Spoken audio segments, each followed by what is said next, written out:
దేశవ్యాప్తంగా బీసీ కులగణన కార్యక్రమం చేపడతామని ప్రధాని నరేంద్ర మోదీ ప్రకటించడం పట్ల బీజేపీ నాయకులు హర్షం వ్యక్తం చేశారు. బీసీ కులగణన కార్యక్రమం చేపడతామని ప్రధాని నరేంద్ర మోదీ ప్రకటించడం పట్ల చిట్యాల మండల కేంద్రంలో బీజేపీ మండల పార్టీ అధ్యక్షుడు బుర్రా వెంకటేష్ గౌడ్ ఆధ్వర్యంలో ప్రధాని నరేంద్ర మోదీ చిత్రపటానికి పాలాభిషేకం చేశారు. ఈ కార్యక్రమంలో భాజపా నాయకులు, కార్యకర్తలు పాల్గొన్నారు. భారతదేశంలో ఉన్నటువంటి బీసీలు కులగణన జరగాలని దశాబ్ద కాలంగా కూడా కొన్ని సంవత్సరాల పైగా కూడా ఉద్యమాలు చేయడం జరిగింది.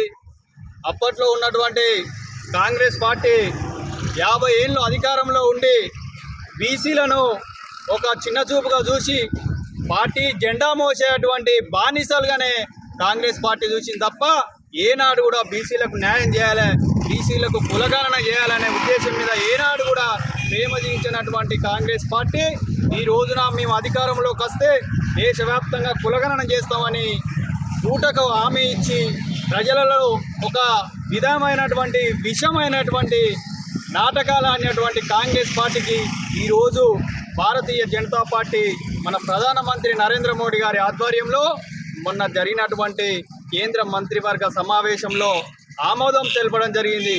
బీసీలందరూ కూడా చైతన్యవంతులు కావాలి, బీసీలందరూ కూడా రాజ్యాధికారం దిశగా ఉండాలని చెప్పేసి కూడా ఈ రోజున బీసీగా ఉన్నటువంటి మన ప్రధానమంత్రి నరేంద్ర మోడీ గారు బీసీల కోసం దేశవ్యాప్తంగా కూడా కులగణన చేయాలనేది తీసుకోవడం జరిగింది.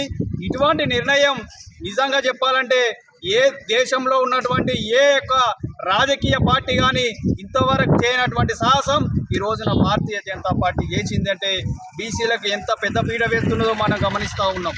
ఇప్పటికైనా గమనించండి, భారతీయ జనతా పార్టీ బడుగు బలహీన వర్గాలకు పెద్దపీట వేస్తూ వారందరూ కూడా రాజ్యాధికార దిశగా ఉండాలి, చైతన్యవంతులు కావాలి, ఆర్థికంగా ఎదగాలి, రాజకీయంగా ఎదగాలనే ఉద్దేశంతో నరేంద్ర మోడీ గారు ఈ రోజున కులగణన చేపట్టడం జరుగుతుంది.